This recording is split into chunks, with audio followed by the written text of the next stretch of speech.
Before we dive in, I'd like to ask a small favor. I'm pouring all my energy into reaching my goal of 1,000 subscribers, which means the world to me. Please, I'm asking you to hit that subscribe button. It's just a single click, but it gives me tremendous motivation to keep creating more videos. Thank you so much. Clara Whitmore pressed her hands flat against the dinner table, a desperate attempt to still their trembling. 26 years of doing everything right, managing the household, balancing the ledgers, biting her tongue, and it had all culminated in this one evening, one dinner, one Duke. And then the door had swung open, revealing her sister, draped in Clara's future, as if it were already her own. The candles had been burning for 2 hours before the real trouble began. Clara sat at the long oak table in the Whitmore dining room, hands folded demurely in her lap, her back as straight as a fence post. She watched Duke Jonathan Ashford across the expanse of silverware, the artfully arranged flowers, everything her mother had spent 3 days orchestrating, to look utterly effortless. He was nothing like she'd anticipated. She'd expected older, softer, more inclined towards the polite, droning boredom that passed for conversation among gentlemen of his standing. Instead, Jonathan Ashford was somewhere around 32, broad-shouldered, with a stillness about him that seemed to shrink the room. He didn't smile easily. He listened with the kind of intent focus men reserved for matters they truly intended to hear. That alone had unsettled her. "The Eastfields," her father announced, lifting his wineglass toward the Duke as if proposing a toast, "produced nearly 40% more this season than the last. We attribute that to Clara's recommendations on the drainage routes." Jonathan glanced at her then, not a casual look, but a measured, deliberate one. "Your recommendations," he said. "I reviewed the land surveys from the previous decade," Clara replied, her voice even. The flooding patterns were consistent. It wasn't difficult to predict. She met his gaze. "Most people don't bother to look at old surveys. Most people don't manage the land directly," she added. "I do." Her mother offered a small, tight smile from the far end of the table, the kind that said, "Well done, but don't get ahead of yourself." Clara recognized it as readily as she recognized the creak of the third stair or the scent of rain on the ridge. It was simply part of the architecture of her life. Jonathan held her gaze a moment longer, then gave a single nod, the gesture of a man filing away information. He reached for his water glass. The conversation flowed onward. Clara exhaled slowly, a breath she hoped went unnoticed. The engagement hadn't been announced yet. That was the purpose of this evening. The dinner, the meticulously choreographed introductions and impressions, had been understood for 3 weeks. Her father had written to the Ashford estate himself. Clara hadn't been consulted on the terms. She'd been informed of the outcome. This was standard procedure in the Whitmore household where Clara was concerned, and she had accepted it. She was practical, after all. And, out of sheer habit, she'd even reviewed Jonathan Ashford's land records before meeting him.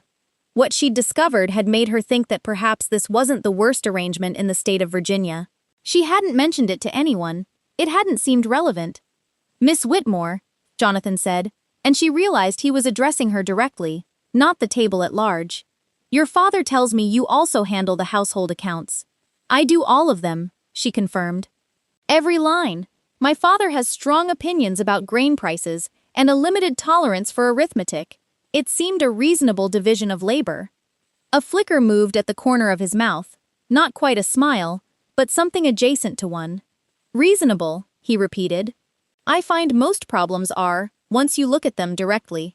Her mother made a small sound into her wineglass. Her father let out the easy, expansive laugh of a man who found his daughter's practicality charming when it was useful, and mildly embarrassing when it wasn't.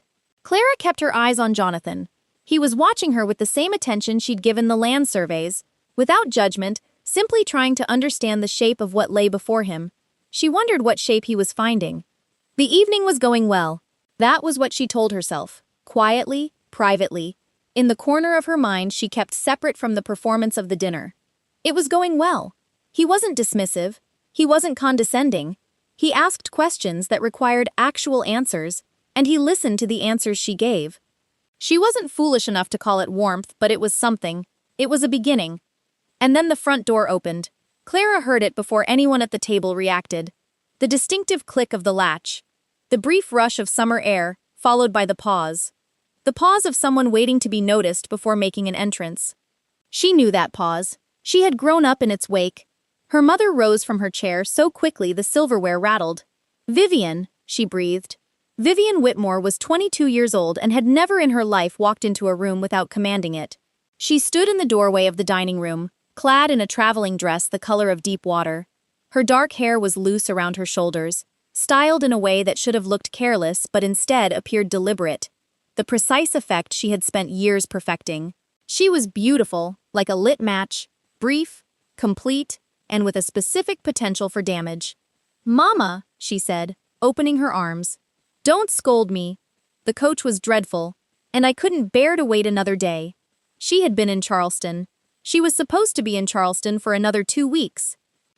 Clara set her fork down carefully on the edge of her plate. Vivien crossed the room in a swish of skirts and perfume, kissed her mother's cheek, then her father's. She allowed her father to draw her into a brief embrace while he laughed. "You couldn't send a letter first, could you?" And then she turned. Her eyes landed on Jonathan Ashford with the particular focus of a woman who had just walked into a room and immediately identified the most significant person in it. "Oh," Vivien said, her voice dropping to something lower, more deliberate. "I didn't realize we had a guest." She knew. Clara understood that immediately, completely, the way she understood drainage patterns and account ledgers by looking at the evidence directly. Vivien had known. Someone had written to her. She had come back early because she had known. "Duke Ashford," their father said, still smiling, still at ease, for he never saw the architecture behind Vivien's performances. "This is my younger daughter, Vivien. She's been visiting friends in Charleston." Jonathan rose from his chair, as courtesy demanded. "Miss Whitmore," he inclined his head. "Your Grace," Vivien said, letting the words carry just enough weight to signal that she knew precisely who he was, and perhaps had known longer than the dinner party implied. She extended her hand. He took it, briefly, correctly. "I hope my family has been adequate company." "Exceptional," he said, and sat back down. Clara picked up her fork. The dinner that followed was the longest 40 minutes of her life. Vivien took the empty chair to her mother's left without being directed to it, placing her directly in Jonathan's line of sight and removing Clara from the natural center of the conversation. It was not an accident. Vivien did not do accidental things at dinner tables. She asked Jonathan about his estate, with the bright, superficial interest of a woman who had no intention of actually understanding the answer, and she laughed at precisely the right moments. And she touched her hair once, a gesture so practiced it looked unconsidered. Clara watched it all with the detached clarity of someone observing a card game through a window. She knew this performance. She had watched it her entire life. She knew its sequence, its structure, its intended effect. What she hadn't previously needed to calculate was how to dismantle it across a dinner table while maintaining the appearance of serenity. "Vivien," their mother said at one point, with the particular brightness women employ when trying to redirect a conversation without appearing to. "You must be exhausted from the journey. You hardly need to entertain us tonight." "I'm perfectly fine, Mama," Vivien replied, without shifting her attention from Jonathan. "I slept most of the way. Duke Ashford, do you hunt? My father says the deer on the Ashford land are remarkable this season." "I ride," Jonathan said. "I don't hunt for sport." A small beat. Vivien recalibrated instantly. "How disciplined," she said. "I admire that." Clara looked down at her plate. "Clara manages the game tallies as well," her father offered, in the way he offered things. Generously, without understanding the texture of the moment. "Keeps the whole operation balanced. She's got a mind for systems." "Clara has always been very organized," Vivien said, smiling across the table with all the warmth of a February window. "Haven't you, sister?" It was not a question. "I manage what needs managing," Clara replied. "You always do," Vivien lifted her wineglass. "I don't know how you find the patience for it. All those numbers, all those ledgers." She turned back to Jonathan. "I'm afraid I'm dreadfully impractical. I could never sit still long enough." She said it as if it were a compliment to herself. Jonathan looked at her for a moment, then glanced at Clara. "Impractical people tend to rely heavily on practical ones," he said, his tone even. He turned back to his meal, and that was all. It was a small thing. It was almost nothing. Clara felt it land in her chest. After dinner, their father suggested the sitting room, and their mother proposed port for the gentlemen and tea for the ladies. The entire company moved from one room to the next in the peculiar shuffle of formal evenings. And somewhere in that movement, Vivien materialized at Clara's elbow with the smooth inevitability of weather. "You could have warned me," Clara said quietly. "I only just decided to come," Vivien replied just as quietly, smiling at a passing housemaid as though they were discussing something pleasant. "You decided 3 days ago at minimum." A brief silence. "He's not what I expected." "He wasn't expecting you either." "No," Vivien said. "But he noticed me." Vivien. Clara stopped walking. They were in the hallway, briefly apart from the others. "This is my engagement. It hasn't been announced." Vivien's voice was light, easy, the verbal equivalent of a shrug.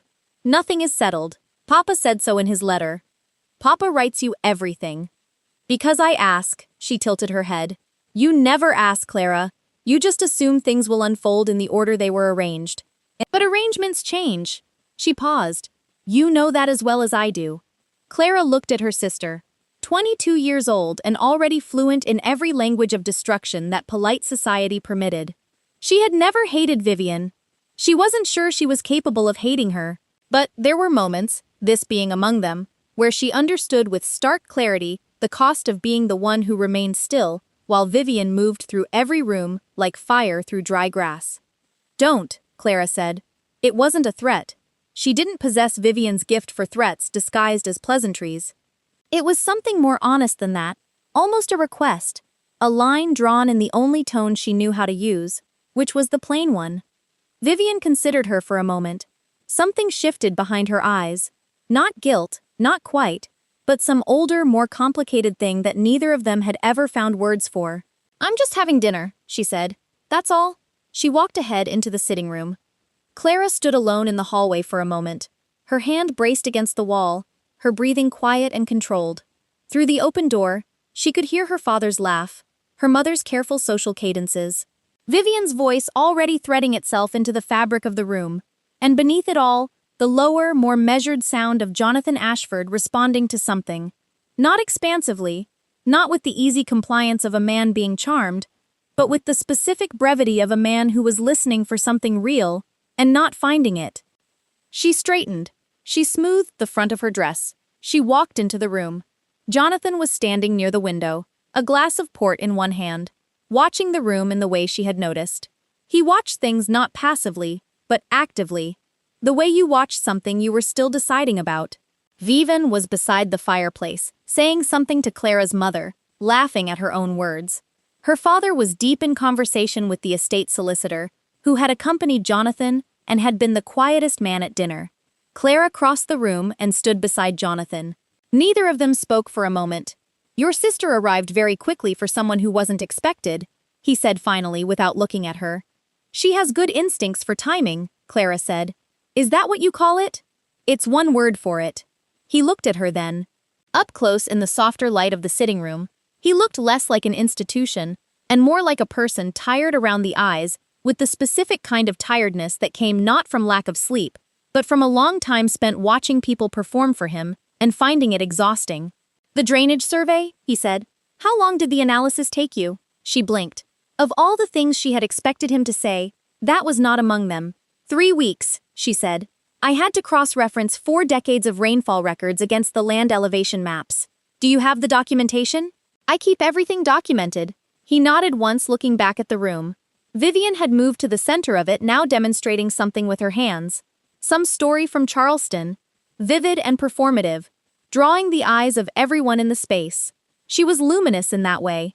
She always had been. "Miss Whitmore."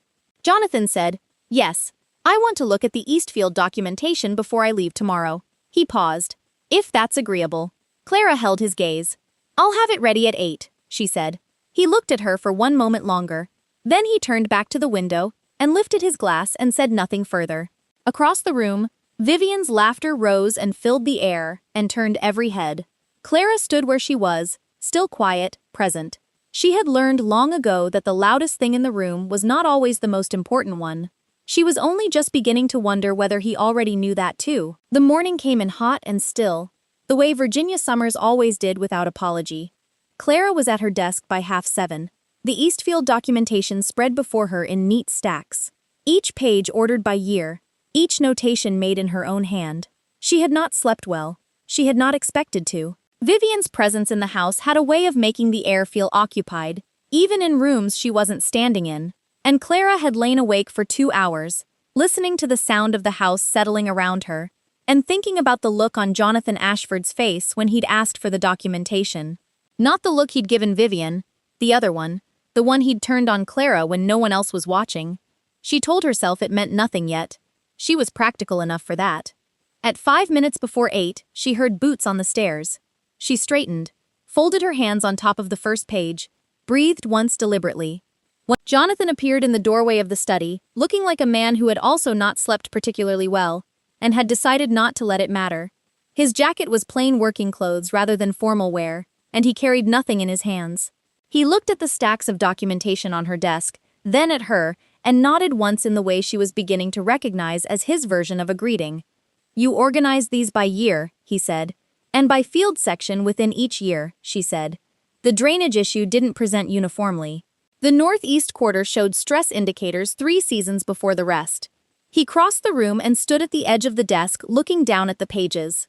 She watched him scan the first column quickly, not casually, with the focused efficiency of someone who actually knew how to read land data.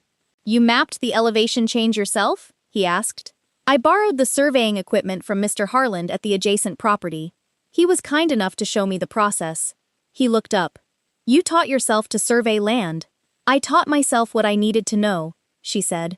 "That's generally how I've handled most things." He held her gaze for a moment, then he pulled out the chair across from her and sat down without being invited, which under any other circumstance might have struck her as presumptuous, but instead struck her as the action of a man who had simply decided the situation required directness, and was proceeding accordingly. She found to her mild surprise that she didn't mind. "Walk me through the northeast quarter," he said. She did. For 40 minutes, Clara talked about drainage gradients and soil composition and rainfall variance, and the particular stubbornness of clay-heavy earth in a wet summer. And Jonathan Ashford listened and asked questions and pushed back on 2 of her conclusions with specific informed counter-arguments, and she pushed back on his counter-arguments with the evidence in the documentation. And somewhere in the middle of that exchange, she realized she had stopped performing composure and was simply talking, and that he was simply listening, and that it was the most natural 40 minutes she had spent in another person's company in longer than she could easily calculate. "Your second-year projection was conservative," he said, tapping the relevant page. "I was accounting for the possibility that the intervention wouldn't hold through a heavy season," she said. "I'd rather understate a success than overstate a prediction. That's not how most people think. Most people aren't the ones who have to explain it when the numbers are wrong." He almost smiled. She caught the edge of it before it retreated. "No," he said, "they generally aren't."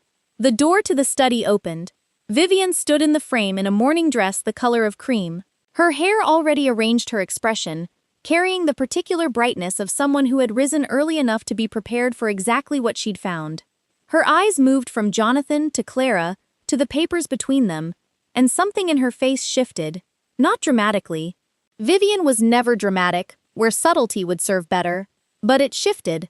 "I didn't realize the study was occupied," she said in a tone that made clear she had realized it precisely. Jonathan stood because courtesy required it.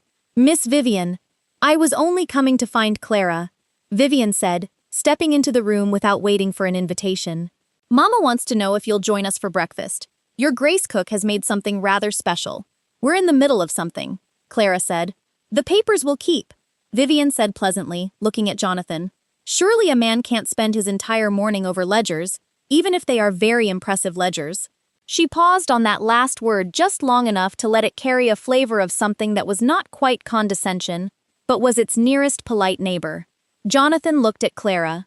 It was a brief look, but she caught the question in it, or what felt like a question. She felt herself arrive at a crossroads she hadn't anticipated and didn't have time to map. "I believe we've covered the essential points," she said, keeping her voice even. Something in his expression tightened almost imperceptibly. He looked back at Vivien. "I'll be down shortly," he said. Vivien smiled. "Wonderful." She looked at Clara. "Don't be long, sister." She left the way she'd come. Unsmooth, unhurried, entirely in command of the exit. Jonathan stood for a moment without speaking.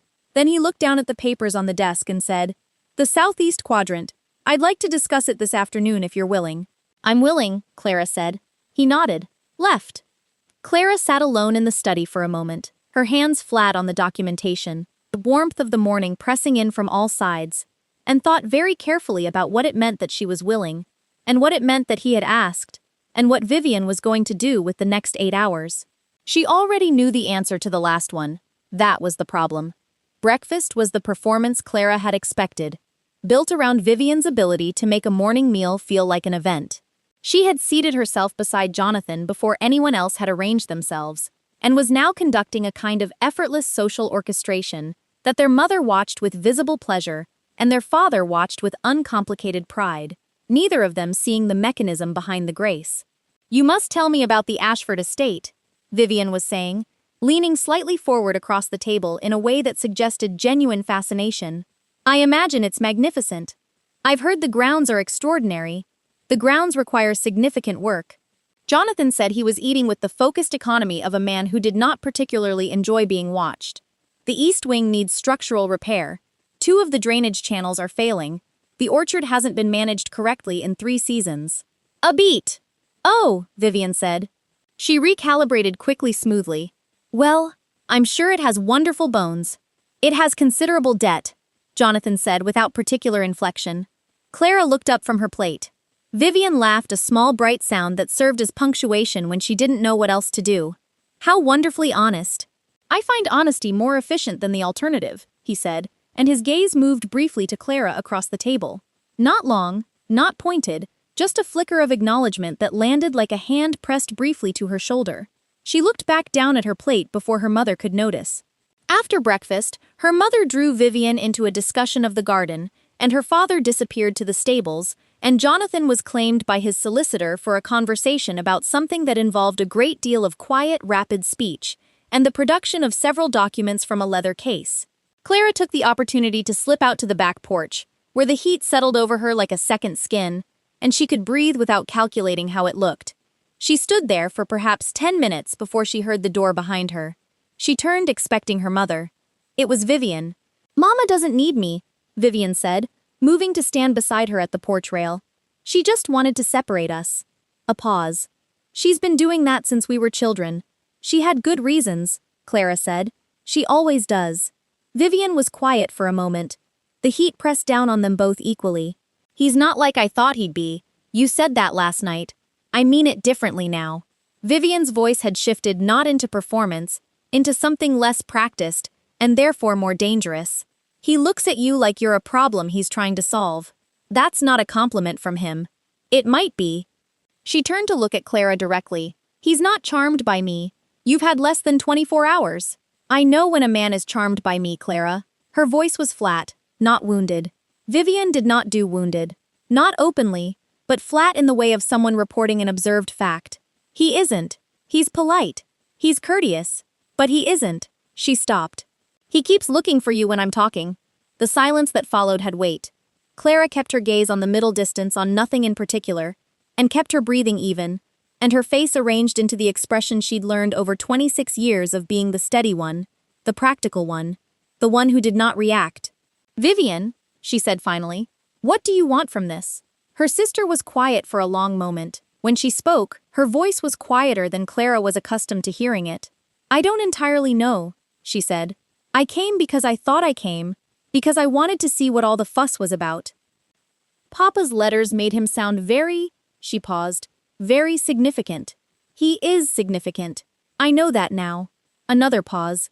"I didn't come here to ruin your engagement, Clara. That isn't what it looked like last night." "I know what it looked like." Vivien's jaw tightened slightly. "I'm aware of how I look when I walk into rooms. I don't always mean it the way it appears." Clara turned to look at her sister fully directly. The way she looked at land surveys and account ledgers, looking for the truth of the thing rather than the surface of it. And what she found in Vivien's face was something she hadn't entirely expected, which was the particular expression of a person who has arrived somewhere and found it more complicated than they'd planned for. "Don't make things harder," Clara said. "That's all I'm asking." Vivien held her gaze. "I'll try." she said. It wasn't a promise, but from Vivien, it was close enough. The afternoon brought the heat to its full height, and Jonathan back to the study, where Clara had relayed the documentation for the southeast quadrant on the desk, and was waiting with the specific composure of someone who has spent the intervening hours reminding herself to be practical. He came alone. This time sat down without ceremony, and for the next hour and a half they talked about soil and water, and the particular vulnerabilities of the Whitmore land, in ways that felt increasingly less like a business negotiation, and more like a conversation between two people, who had discovered somewhat, to their mutual surprise, that they were capable of understanding each other. He caught an error in her 1814 calculations that she had not caught herself. She felt the familiar flush of professional embarrassment, and then something else. The stranger, less familiar sensation of being understood well enough to be correctly criticized. I should have caught that. She said, you were cross-referencing 4 years of data simultaneously. He said, one transposition in a column isn't a failure of intelligence. It's a failure of having a second set of eyes. She looked at him. You're being generous. I'm being accurate. He said, there's a difference. She almost said something then. Something that was not about soil or drainage or calculations.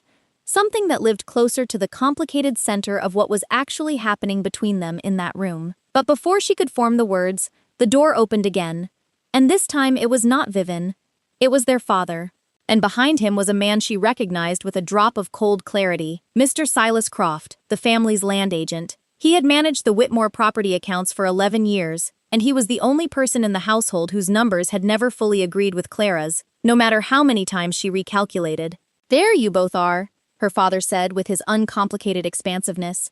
Croft here has been wanting to go over some of the property assessments with his grace, the formal ones for the contract.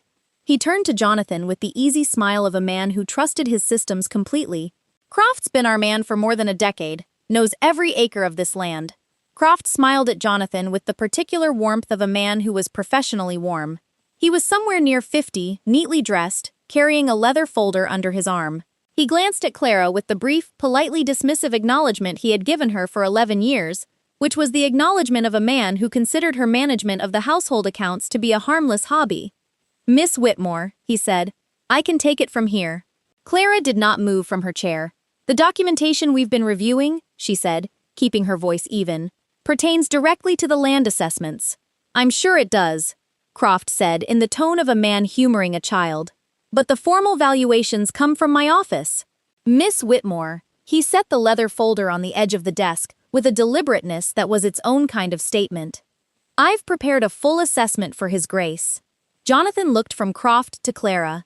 His expression was unreadable, which Clara was learning did not mean he was absent. It meant he was paying close attention. Miss Whitmore, he said, do you have any reason to suggest the formal assessment should be reviewed against your documentation before I receive it? The room went very quiet. Her father made a small sound of surprise. Croft's politely warm smile did not change, but something behind his eyes did. Clara looked at Jonathan. She thought about 11 years of numbers that didn't agree. She thought about the northeast quadrant variance she'd never been able to fully account for. She thought about the 1814 error he had just found in her own work, found it calmly without judgment, and called it what it was. She thought about what it meant to look at something directly. Yes, she said, I believe there are some discrepancies worth examining. Croft laughed a short, comfortable sound, the laugh of a man who found the situation mildly absurd. Miss Whitmore keeps excellent household records, he said to Jonathan. She's very thorough, but land valuation is a specialized practice, and I've been doing this for— Show me the discrepancies, Jonathan said. He was looking at Clara, only at Clara. Croft stopped talking. Her father blinked. Now, Clara, he started with the particular gentle tone he used when he wanted to smooth things over without understanding what needed smoothing. I'm sure Silas's figures are in order. I'd like to see them side by side, Jonathan said, and his voice carried the quiet, absolute authority of a man who did not raise it because he had never needed to. Miss Whitmore's documentation and Mr. Croft's assessment here. Now, the folder landed open on the desk a moment later, Croft's hands placing it there with somewhat less smoothness than his earlier gesture. Clara pulled her documentation alongside it. She found the first discrepancy in 4 minutes, the second in 7. By the time she reached the third, a land valuation in the southeast quadrant that differed from her survey data by an amount that could not be explained by methodology alone. The room had gone the particular kind of quiet that preceded something irreversible. Croft's smile was gone. Her father was standing very still. Jonathan had not moved, but the quality of his stillness had changed entirely. He was no longer simply listening. He was seeing. "These figures," he said to Croft, his voice the same, even unhurried tone it had been all morning, "have been submitted to my solicitor as the basis for the contract valuation." "Naturally," Croft said. His voice was steady, but Clara could hear the effort in it. "Standard process." "The standard process," Jonathan said, "appears to have produced a property value approximately 30% higher than the documentation suggests is accurate." Silence. "There are different methodologies," Croft began. "There are," Jonathan said. "None of them account for a 30% variance." He looked at Clara. "How long have these figures disagreed?" She held his gaze. "Since I began reviewing the accounts," she said. 11 years. Her father made a sound she had never heard from him before, something between surprise and something older and more painful. He was looking at Croft with the expression of a man watching the architecture of his trust rearranging itself into something unrecognizable. Croft turned to Clara, and the warmth and the professional comfort dropped away entirely, and what was underneath it was something colder and more honest. "You have been consistently overstepping your Mr. Croft." Jonathan's voice did not rise. It didn't need to. "That's enough." The words landed like a door closing. Croft looked at Jonathan, looked at him for a long moment, calculating, recalibrating. Then he picked up his folder from the desk. "I'll need to review my figures," he said. "You will," Jonathan agreed. "With my solicitor, tomorrow morning." Croft left without another word. Her father stood in the middle of the study, looking like a man who had just walked into a wall he hadn't known was there. "I trusted him," he said. "Not to anyone in particular. Just set it into the room, quiet and bewildered, and carrying the specific weight of a man confronting the distance between what he believed and what was true." "I know," Clara said gently. "You knew. You knew for 11 years and you didn't." "I had numbers that didn't agree," she said. "I didn't have proof, not the kind that required action." She paused. "I had it today." Her father looked at her for a long moment. Something moved across his face. Something that had the shape of recognition, and behind it, the harder shape of understanding what her silence had cost her, and what it had cost him, to never ask why she kept looking at the numbers. He didn't say anything, but he reached out and put his hand briefly over hers on the desk, and Clara felt that small weight as something she had been waiting a long time to receive, without knowing she was waiting. After her father left, the study was quiet. Jonathan was still standing near the desk. Clara was still in her chair. The afternoon light pressed through the windows and neither of them moved or spoke for a moment that stretched longer than it should have. "You could have told your father years ago," Jonathan said finally. "I told you," she said. "I had numbers, not proof. You have both now." "Yes." He looked at her. "Why did you wait until now until I asked?" Clara considered the question, considered what the honest answer was, and what it cost to give it. "Because no one asked before," she said. "They brought Croft into rooms and asked me to leave them. They handed him the formal assessments and called what I did household management." She paused. "You asked me to walk you through the documentation. You found the error I missed. You asked if there was a reason to look more closely." She met his gaze. "You treated what I knew as something worth knowing." The silence that followed had a different quality than the ones before it.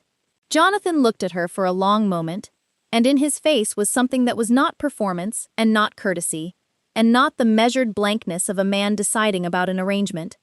It was something more direct than any of that, and it settled in the space between them, with the quiet weight of a thing that had not been there that morning. "Miss Whitmore," he said. "Yes." He didn't say anything else immediately. He picked up the first page of her documentation and set it back down. Looked at the window, looked back at her. "The southeast quadrant figures," he said. "There's more there. I can see it." "Yes," she said. "There is." "Then we're not done." "No," she said, "we're not."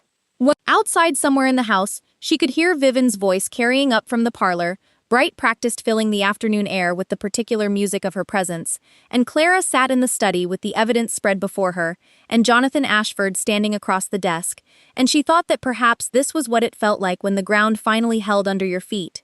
Not dramatic, not announced, just solid, just real, just beginning. Croft did not come back that evening. His absence sat at the dinner table, like a seventh guest, unacknowledged, impossible to ignore. Clara's father moved through the meal with the careful, deliberate composure of a man who had spent the afternoon rearranging his understanding of the last 11 years and had not yet finished the work. He asked Jonathan about the Ashford grain contracts. He asked about the northern road conditions. He did not mention Croft once, and the effort of not mentioning him was visible in the set of his shoulders, and the way he reached for his wineglass slightly more often than usual. Clara's mother noticed. She always noticed. She simply chose, as she frequently did, to address the surface rather than the substance. And so she talked about the garden and the heat, and whether the county fair would be as well attended this year as last. And her voice carried the whole table on its current, the way it always did, smooth and practiced and fundamentally kind. Vivien was quiet. That, more than anything else, told Clara that her sister had heard. Vivien was never quiet unless she was processing something she hadn't anticipated, and she was processing it now. Clara could see it in the way she held her fork and the small, precise movements of her attention around the table, landing briefly on Jonathan, then on Clara, then on their father reading the room the way she always read rooms, but this time without the ease of someone who already knew the ending. Jonathan sat at Clara's father's right and ate with the same focused economy as he had at breakfast. And once, only once, he looked across the table at Clara with an expression. She was beginning to learn how to read. Not warm, exactly, not cold, but present in the way of a man who had decided something and was not in the habit of undeciding it. She looked back at him steadily, the way she looked at everything. After dinner, her father asked Jonathan to join him in the library. The door closed behind them. Clara's mother drifted toward the sewing room with the instinct of a woman who understood when the men needed the room to themselves.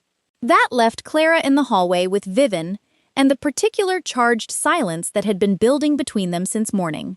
"He trusts you," Vivien said. Not an accusation, not quite a compliment, just an observation, delivered in the flat, precise tone Vivien used when she was being honest, rather than strategic. "He trusts the documentation," Clara said. "That's not what I saw in that study." Vivien turned to look at her directly. "I came down the hall this afternoon. The door was open. I didn't go in." A pause. "He wasn't looking at the papers, Clara. He was looking at you." Clara said nothing. "I want you to know," Vivien said, and her voice had something in it that Clara didn't hear often. Something careful, something that caused her to produce. "That I understand what I walked into last night, and I understand what I was doing, and I'm not going to." She stopped, started again. "I'm not going to keep doing it." Clara looked at her sister for a long moment. "Why?" she said. "Sessions." Vivien's jaw tightened slightly. "Because you asked me not to." "That's not enough reason." "Not for you." A silence. Then quietly. "Because he looked at you the way I've been waiting for someone to look at me."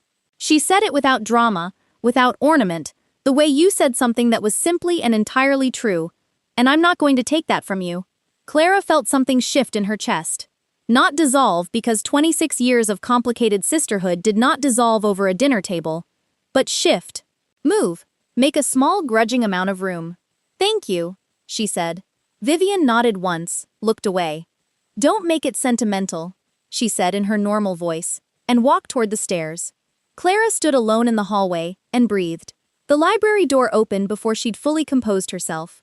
Her father stepped into the hall, and behind him came Jonathan, and behind Jonathan came the solicitor, Mr. Aldred, with the leather case open in his hands and the expression of a man who had just spent an hour reviewing documents he found deeply unpleasant. Her father looked at Clara.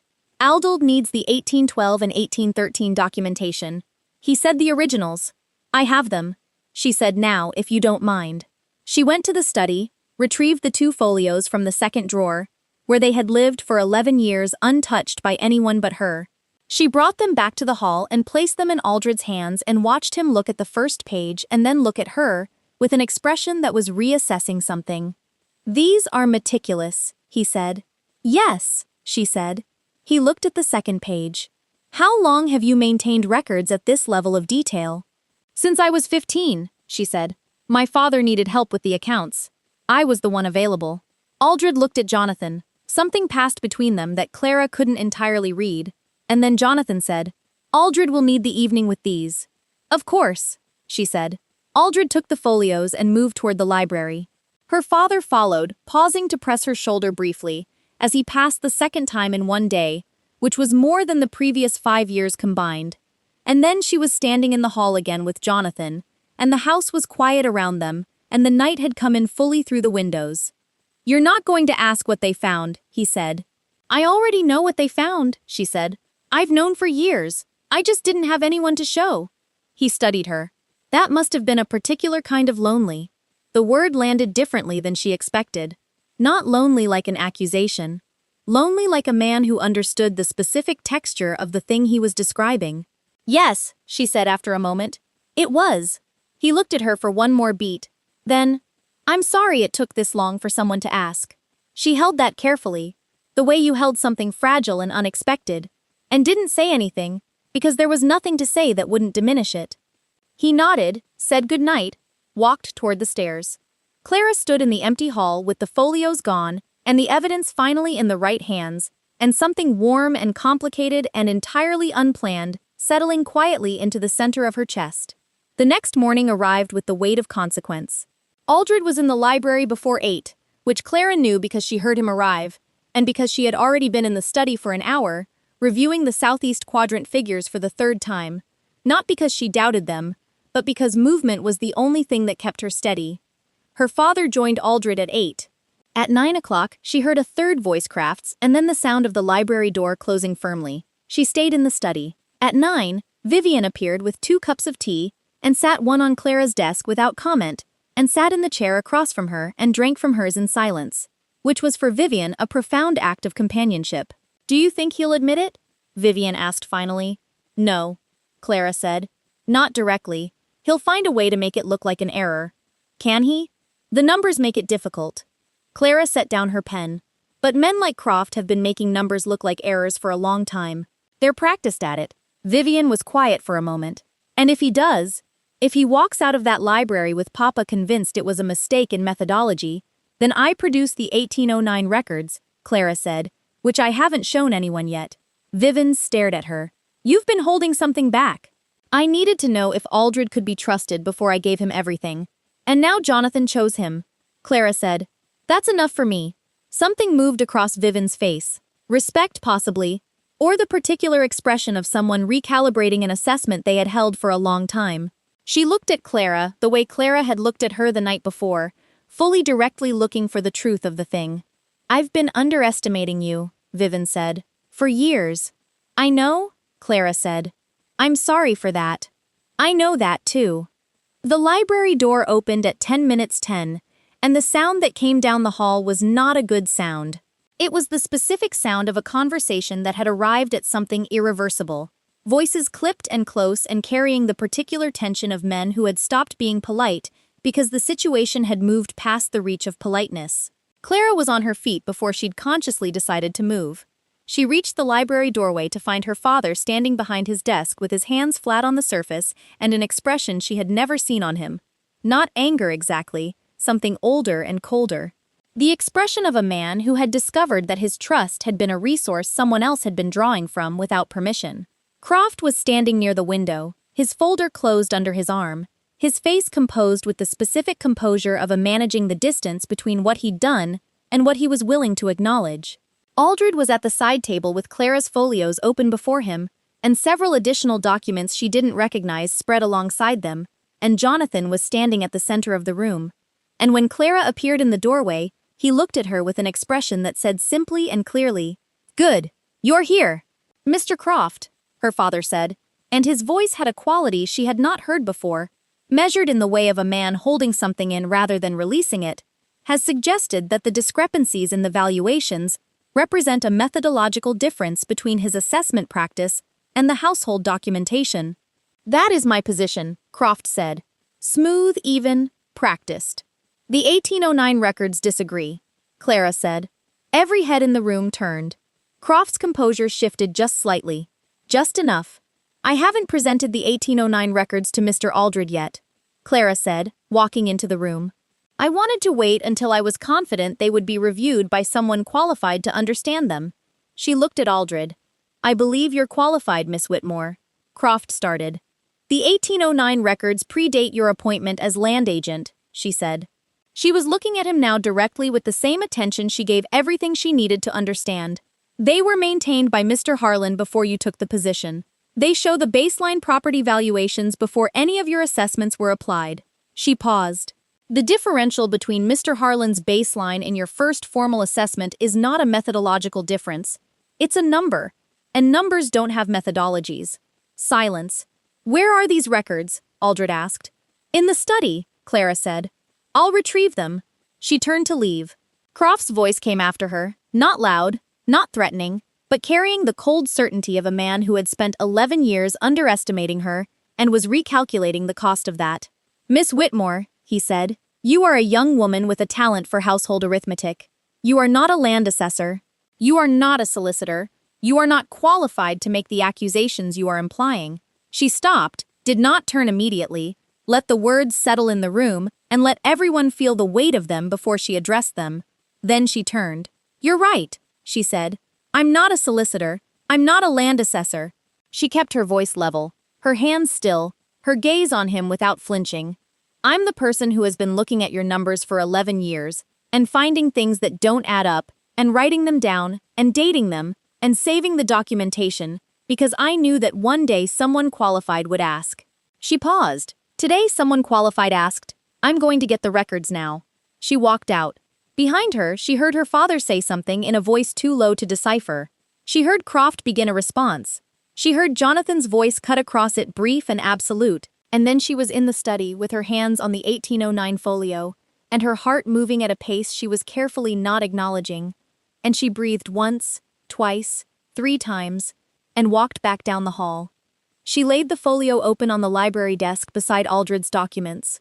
She pointed to the baseline figures. She pointed to Croft's first assessment. She pointed to the differential. She did not say anything else. The numbers said it.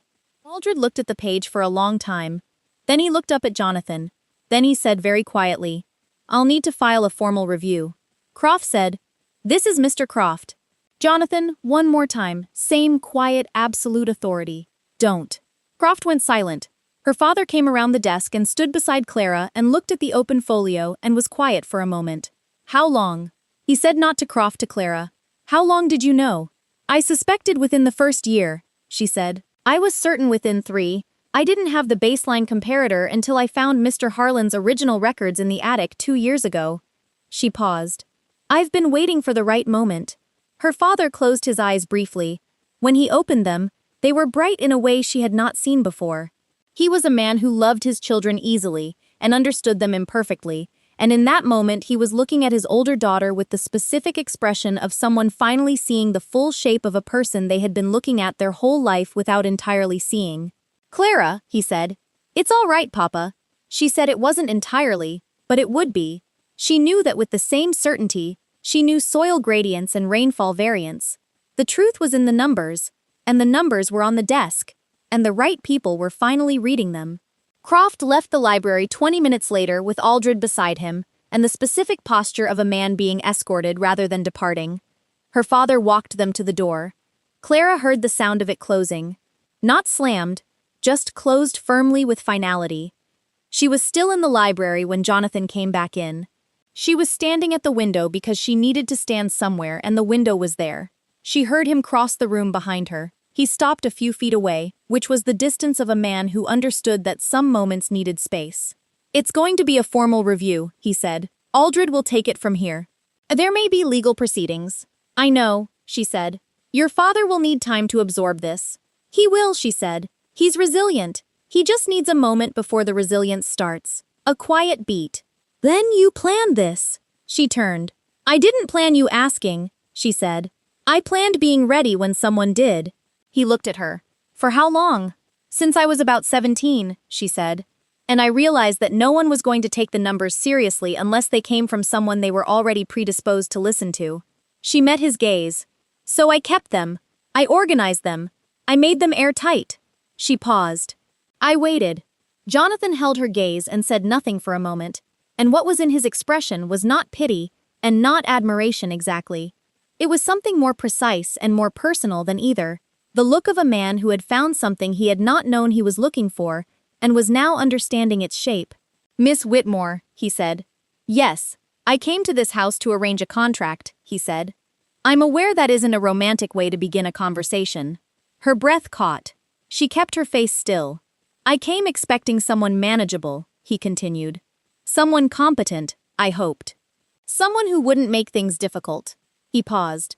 I wasn't expecting someone who had been quietly collecting evidence against a corrupt land agent for 11 years and waiting for the right person to show it to. I wasn't expecting someone who had asked to see the drainage survey at 8 o'clock in the morning. Something moved across his face, the full version of the almost smile she had been catching the edges of for 2 days. It transformed him briefly into something less institutional and more human, and Clara felt it land somewhere beneath her composure. I'd like to continue the conversation, he said. About the southeast quadrant, about the estate, about other things. He paused with the understanding that those are separate conversations, and I intend to have all of them. Clara looked at him steadily, practically, with the particular clarity she brought to everything she decided to see clearly. I'd like that, she said. The door to the library opened. Her father stood in the frame, looking between them with the expression of a man who had walked into a room and instantly understood he had walked into more than he expected. He looked at Jonathan. He looked at Clara. He cleared his throat. Lunch, he said, is in 30 minutes. If anyone is, if you're both. He stopped, tried again. Cook has made something. We'll be there, Clara said. Her father nodded with the specific nod of a man processing several things simultaneously and choosing to process them over a meal. He withdrew. The door stayed open. Jonathan looked at Clara. Clara looked at Jonathan. 30 minutes, she said. Plenty of time, he said, and reached for the southeast quadrant documentation that was still spread across the corner of the desk, and set it before her, and sat down. And they got back to work. Down the hall, Vivien was setting the table with the precise, careful movements of a woman rearranging her expectations about how the world was organized, and finding to her own surprise that the new arrangement was not without its own kind of beauty. She set the last fork in its place and stood back and looked at the table and thought about the way her sister had walked into that library with the 1809 folio under her arm and spoken in a voice that did not shake. She thought about the way Jonathan Ashford had watched her do it. She thought, so that's what it looks like. And she set the final glass in its place and said nothing to anyone and held the thought quietly in the place where honest things live and waited for her family to come to the table. Lunch was quieter than any meal they'd shared since Jonathan's arrival, and somehow that quiet carried more weight than all the conversation that had come before it. Her father ate with the deliberate focus of a man who needed something to do with his hands. Her mother, who had been informed of the morning's events, in the abbreviated version her father managed between the library and the dining room, sat with a composure so precise, it was its own kind of distress signal.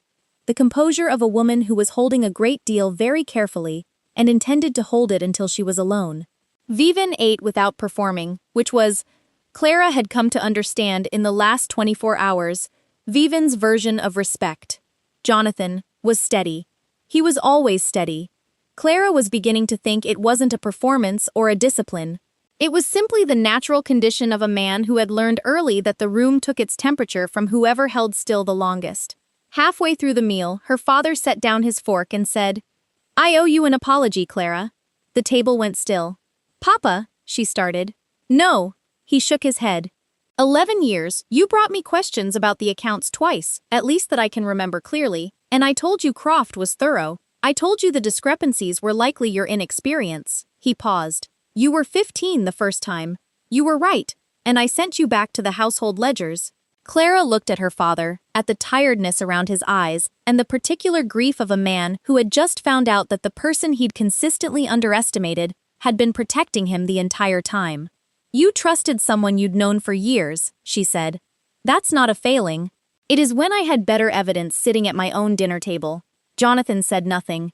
He was looking at his plate with the tact of a man who understood this was not his moment to speak, which Clara noted and filed away in the part of her that was always paying attention.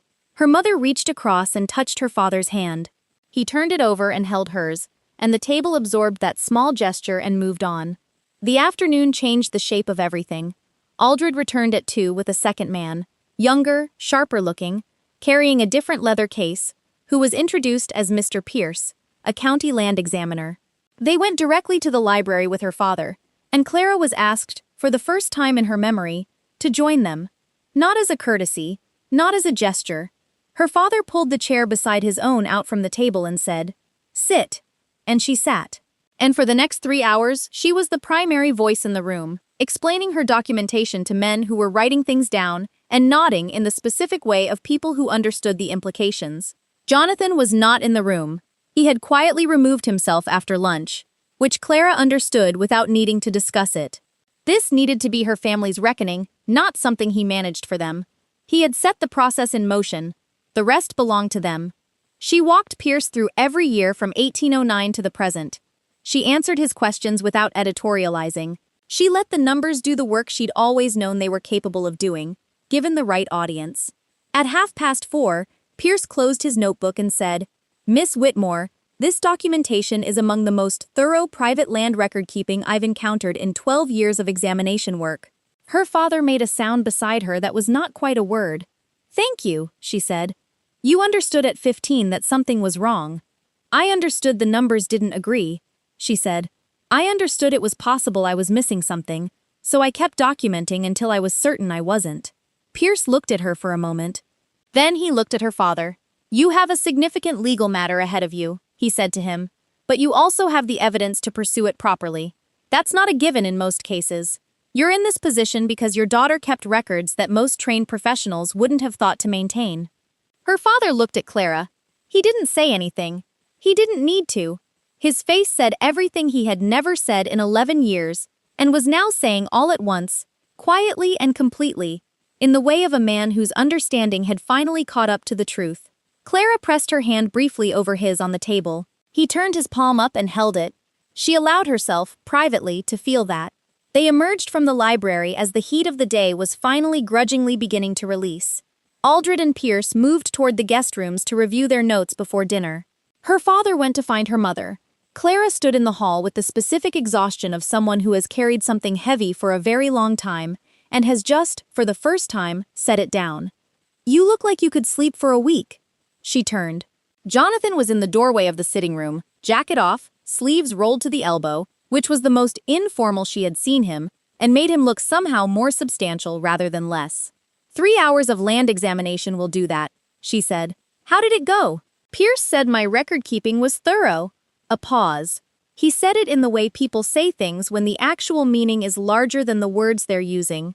"It is larger," Jonathan said simply. She moved toward the sitting room doorway, stopped just inside it. "Where did you go this afternoon?" "The East Fields," he said. "I wanted to see the drainage work directly. The documentation is one thing. Standing in the actual ground is another." She blinked. "You went out to the fields." "I do that," he said. "I don't make decisions about land I haven't walked." Clara looked at him. This man who read decade-old surveys at 8 in the morning and walked drainage fields in the Virginia summer heat and held his ground in library confrontations with corrupt land agents without raising his voice once. She was aware, with the precise clarity she brought to things she needed to understand fully, that she was in considerable danger of caring about him more than was strategically advisable, given that nothing had yet been formally settled. She was also aware that she had stopped thinking in terms of strategic advisability approximately 40 hours ago and hadn't fully registered it until this moment. "The Northeast Channel," she said. "How did it look holding?" "Better than the documentation suggested," he said. "Actually, your conservative projection was more conservative than it needed to be. I prefer that to the alternative." "I know you do." He looked at her. Clara. It was the first time he had used her given name. Just her name without the miss. Without the formal architecture of address. Just her name and his voice. And it landed with a weight entirely disproportionate to 2 syllables. She held very still. "I want to discuss the contract," he said. And there it was. The word that had been a silent undercurrent to everything since that first dinner. The word that had shaped, confined, and in a way, protected the space between them. "All right," she said. "Not as it was written," he countered.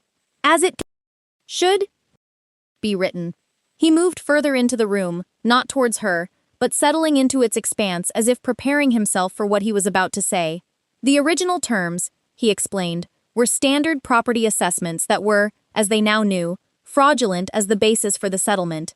The management of the Whitmore estate was to be transferred to the Ashford holding, with Clara Whitmore as an attachment to the arrangement. She felt that word. That's what it was. That's what I came here expecting it to be, she stated. That isn't what I'm leaving with, he replied, his gaze steady.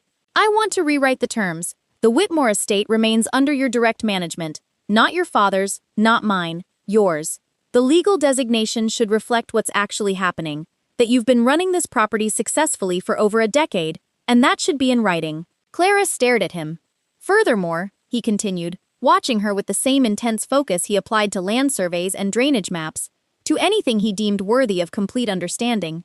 The Ashford estate's drainage failures are not dissimilar to what the Whitmore land looked like 8 years ago. I need someone who knows how to approach that problem, not a contractor, not a consultant. He paused. Someone who will be there and invested in the outcome. You're describing a working partnership, she said. I'm describing a marriage, he replied. But I want it to be an honest one, with terms that reflect what both parties actually bring to it, he added, pausing again. Which is different from what I came here prepared to offer. The sitting room was profoundly quiet. Clara took a single, careful breath. What changed? She asked. You showed me what you'd been carrying, he said. For 11 years, alone, without acknowledgement, without anyone asking. His voice was even, but beneath that surface was a depth that had texture, something profoundly affected by what he'd witnessed, and was no longer pretending to ignore.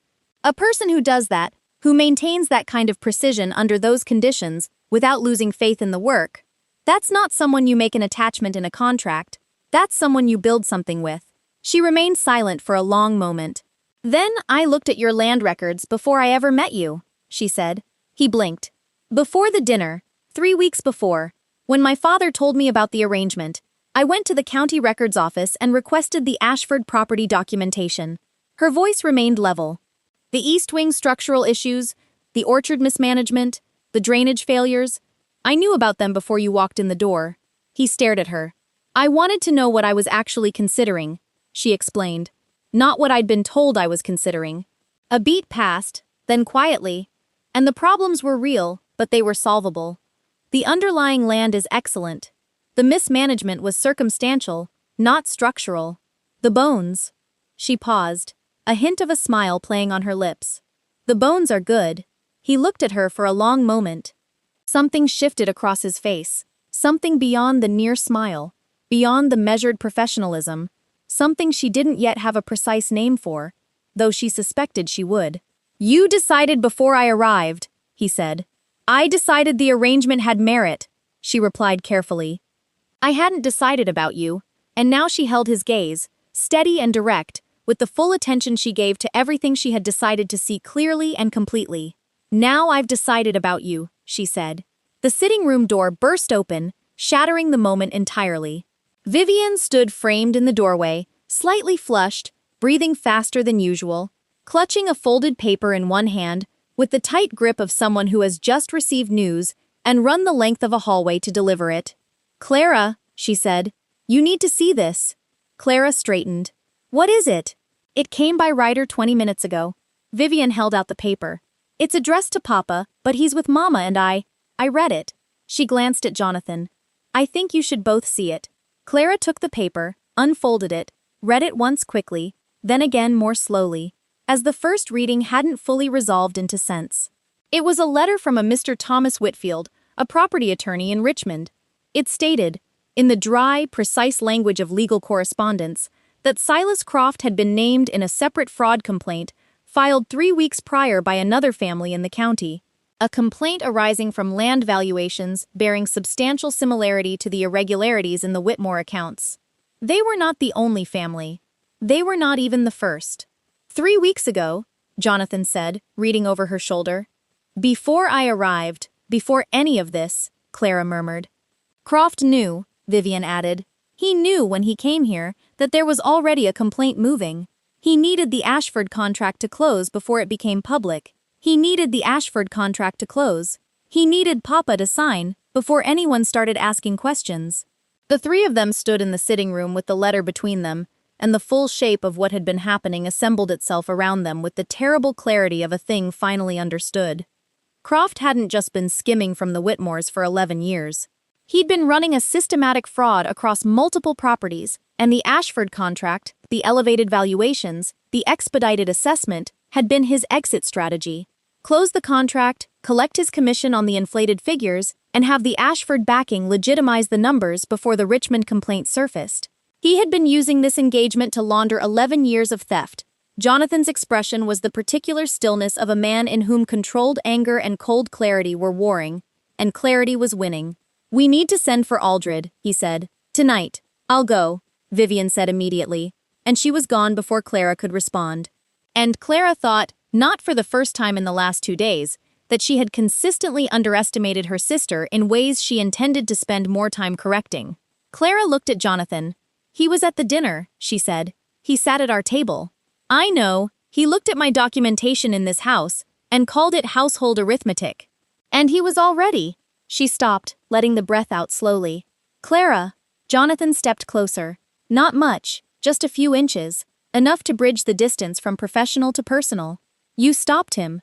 You had stopped him already. Before tonight. You had everything Aldred needed." He paused. "Tonight just makes the case larger. My father trusted him," she said. "For 11 years he had him in his home. He had you in his home too," Jonathan said quietly. "And you were right there the whole time, keeping every number, saving every page, waiting for the moment it would matter." He paused. "It matters now."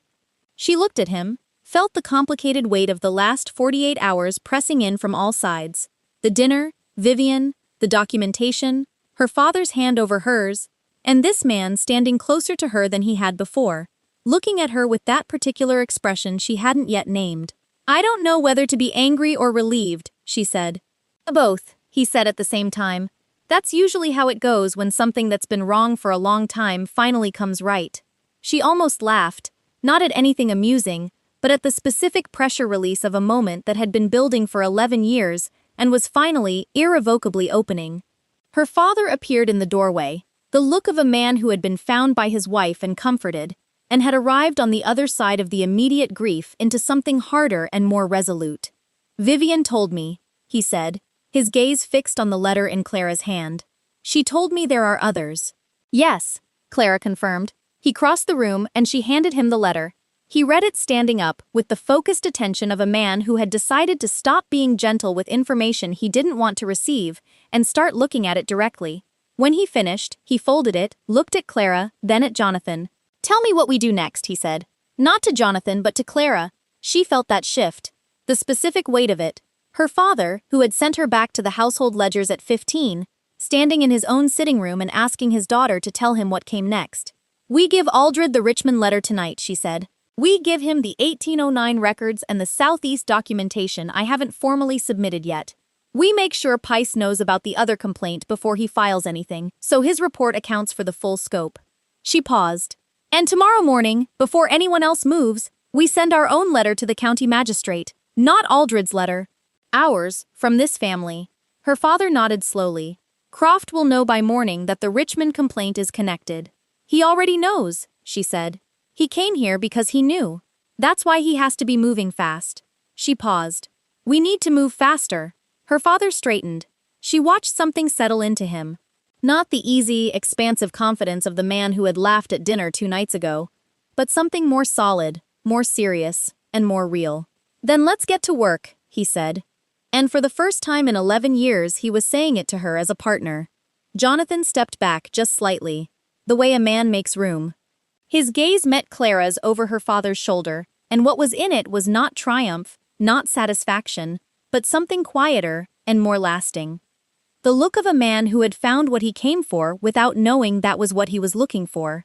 Clara held it for one moment. Then she moved toward the desk and pulled out paper, picked up her pen. There was work to do. They worked through the night, though not all of them. Her mother, after one look at the letter and 2 precise questions with 2 precise answers, had gone to the kitchen to arrange coffee and food for however long the work required. Her mother's version of going to war. Vivien had stationed herself at the small writing desk in the corner of the library, copying documentation in her careful, elegant hand, because Aldred needed multiple sets of the key records. She had appeared in the doorway 2 hours in and said, "Tell me what you need copied," and no one had argued. Her father sat beside Clara at the main desk, and for the first time in her memory, he was following her lead, asking which documents went in which order, deferring to her when Pice asked questions about the chronology, letting her speak first in every exchange. It was a small thing. It was enormous. Jonathan moved between the library and the hallway with the quiet efficiency of a man who understood logistics. At one point, he drove himself to ensure the letter to the magistrate was delivered that night, rather than waiting for morning post, because waiting until morning was a luxury they could not afford if Croft was already calculating his next move. He was back within the hour. Clara looked up when she heard his boots in the hallway, and something in her chest unknotted itself slightly, which she noted without examining too closely because there was still work to do. "Delivered," he said, coming to the library doorway. Magistrate's man was still awake. "He'll have it tonight." "Good," she said. "Aldred needs the 1811 comparative." "Already gave it to him," Vivien said from her corner, not looking up from her copying. Clara looked at her sister. Vivien shrugged one shoulder. "You were explaining the 1814 cluster to Pierce. I found it. You know which folio is 1811? I've been copying your documentation for 3 hours." Vivien said, "I know where everything is." She finally looked up. "You're very well organized. I mean that genuinely. It's almost alarming." Aldred made a sound that might, in a different setting, have been a laugh. Pice was already moving to the next folio.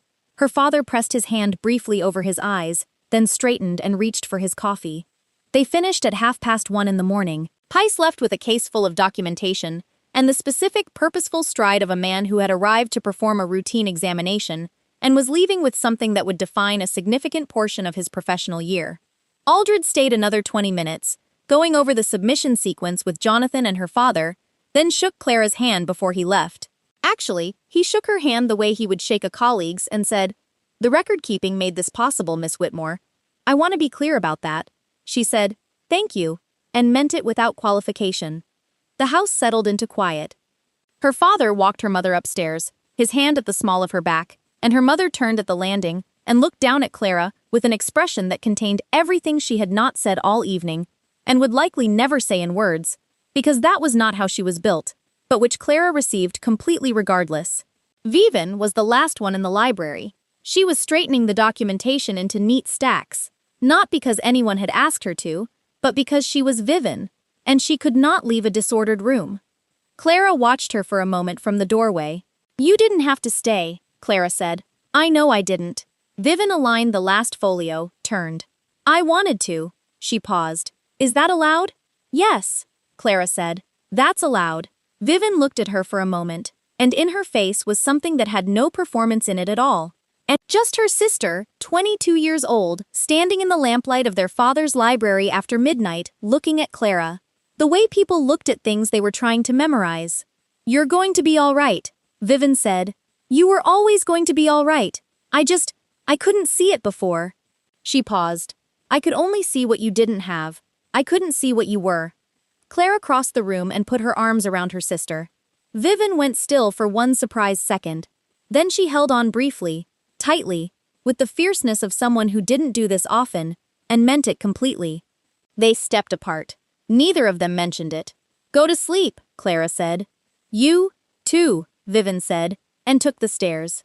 Clara stood alone in the library for a moment, in the specific quiet of a house that had weathered something, and was still standing. She looked at the desk, cleared. Now the evidence in Aldred's hands, the magistrate's copy delivered, the thing she had been building for 11 years, finally released into the world to do what it was built to do. She turned off the lamp. In the hallway, Jonathan was still there. She stopped.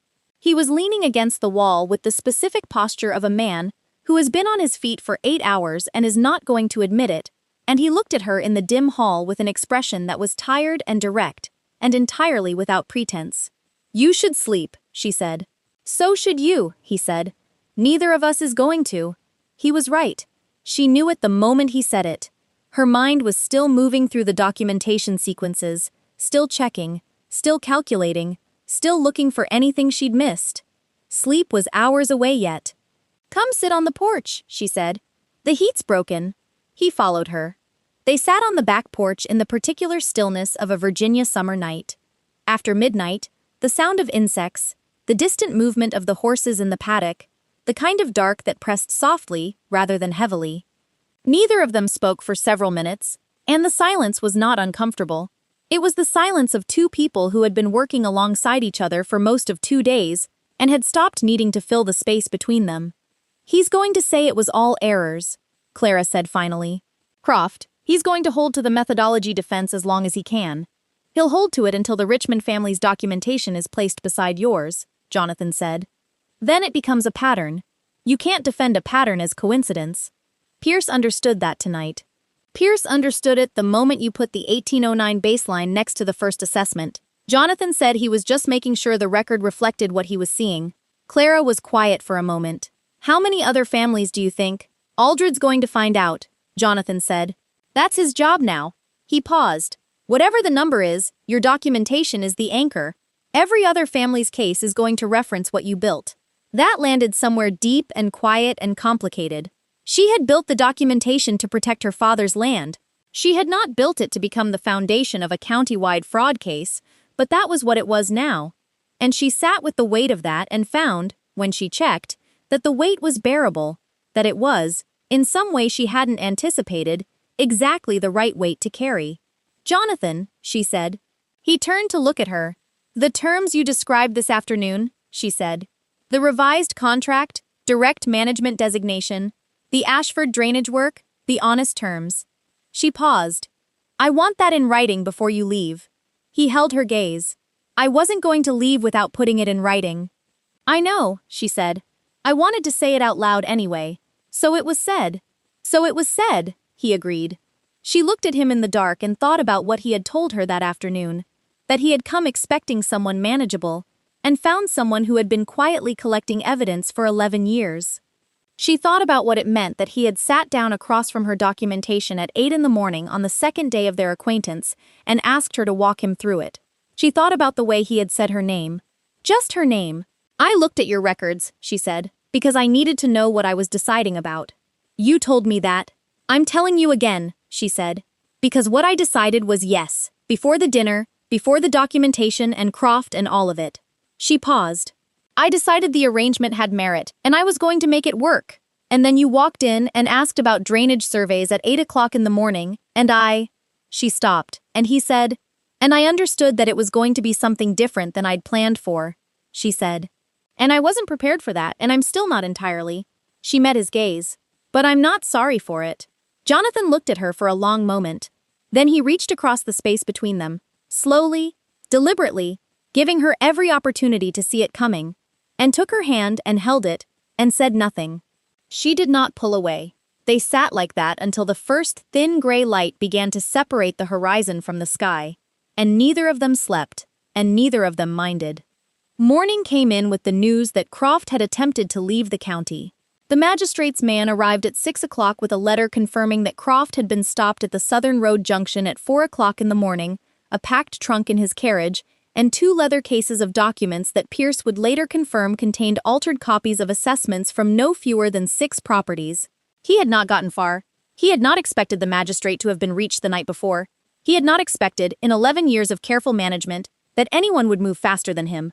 Her father received the news in the breakfast room with the specific expression of a man absorbing a final confirmation of something he had already accepted, but had been hoping, in some small, quiet corner of himself, might still resolve differently. He set the letter down, picked up his coffee, drank it. 6 properties, he said. "At minimum," Clara said. "Aldred will find more. He had dinner at this table," her father said. 4 times a year for 11 years.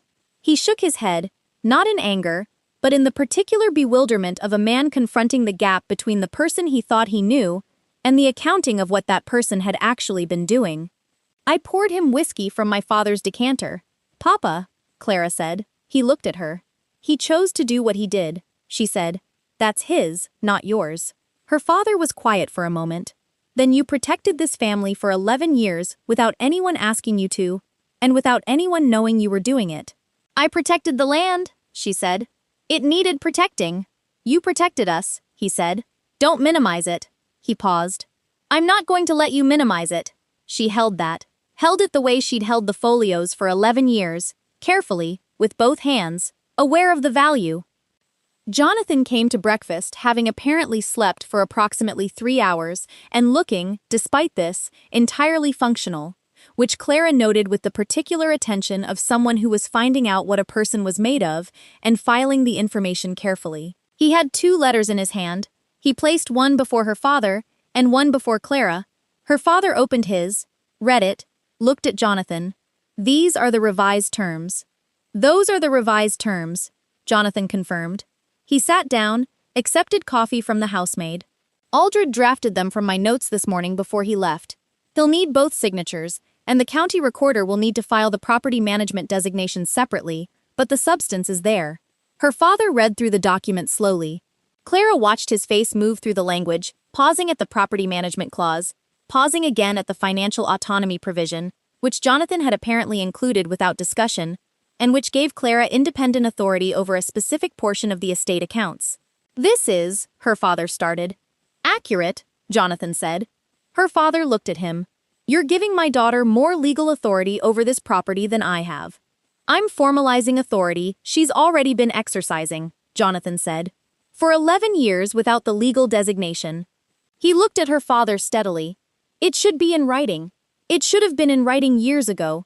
I'm correcting that. Her father looked at the document for another long moment. Then he looked at Clara.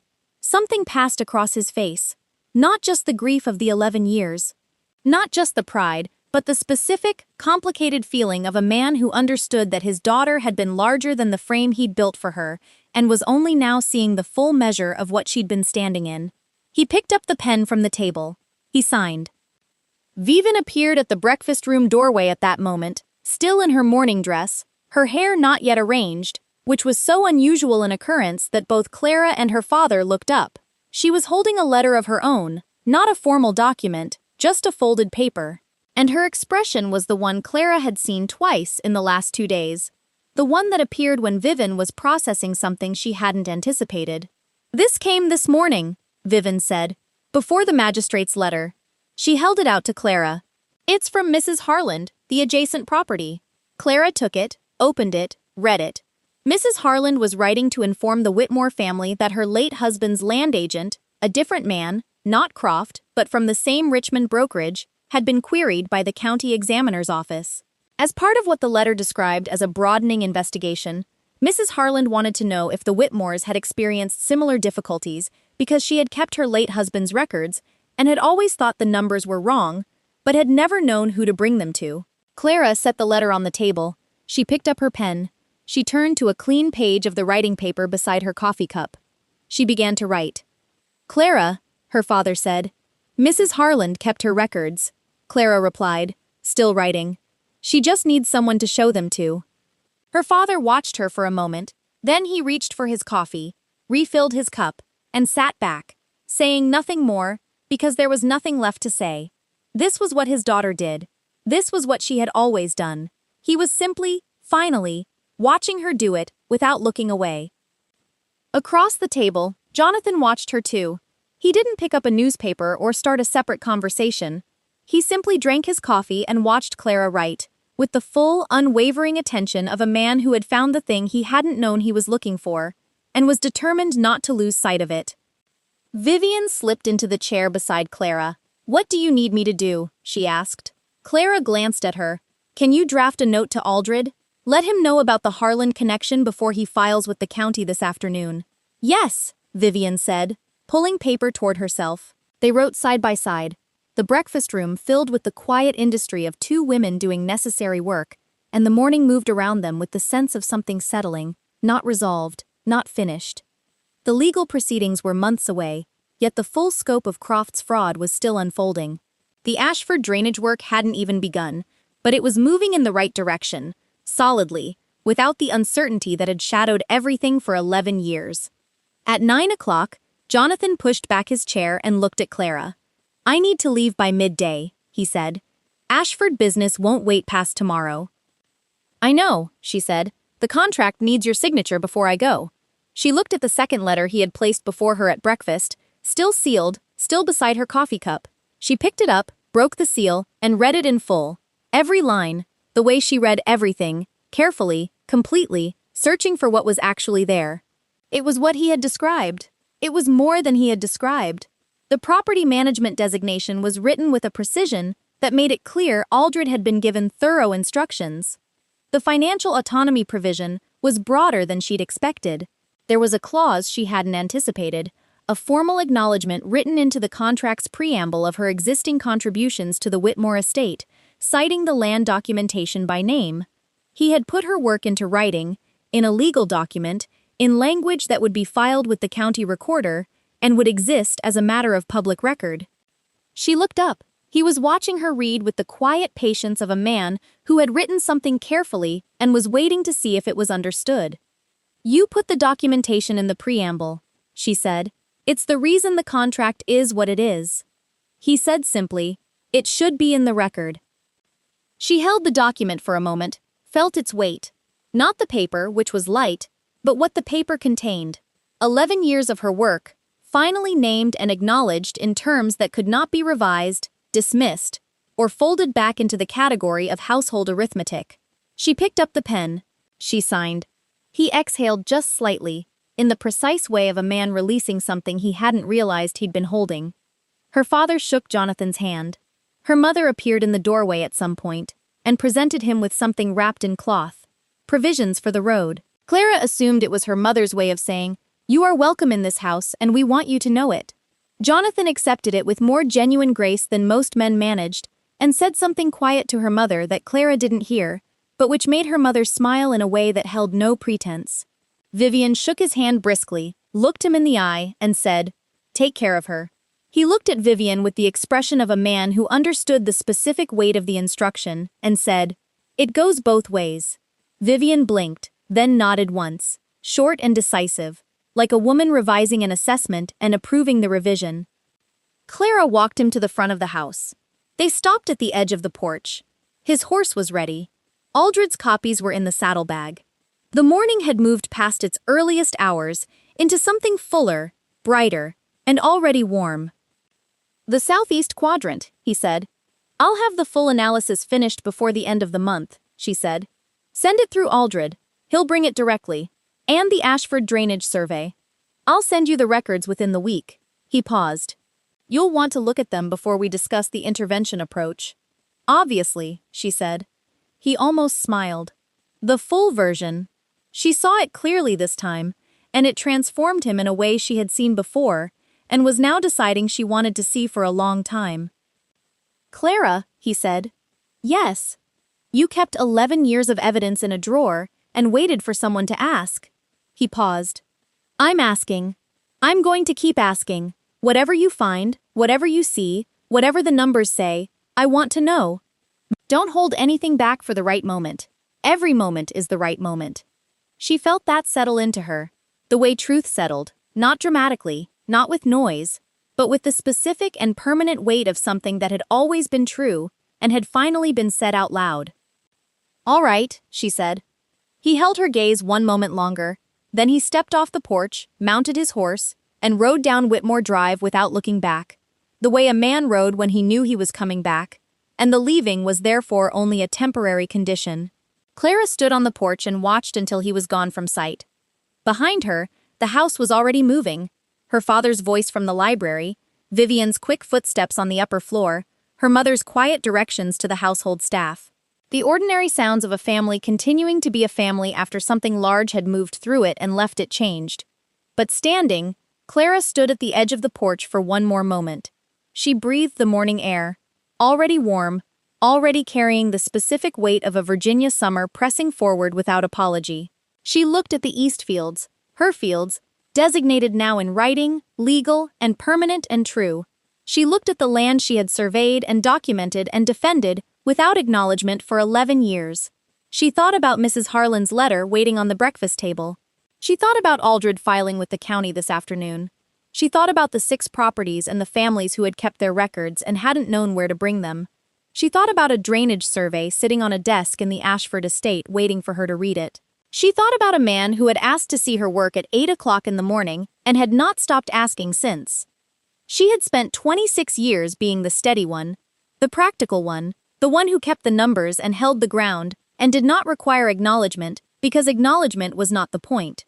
The work was the point. The truth in the numbers was the point. The land that stayed productive because someone was paying attention, that was the point. She understood now that she had been right about all of it. That the steadiness had not been a diminishment, that the practicality had not been a consolation, that what she had been doing for 11 years in the quiet of the study, in the fields and in the account books, was not a lesser thing waiting to be recognized.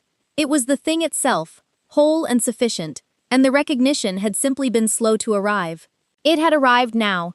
She turned and walked back into the house, back to the breakfast table, back to Mrs. Harlan's letter, and the work that was already beginning, back to the morning and the land, and everything that came next.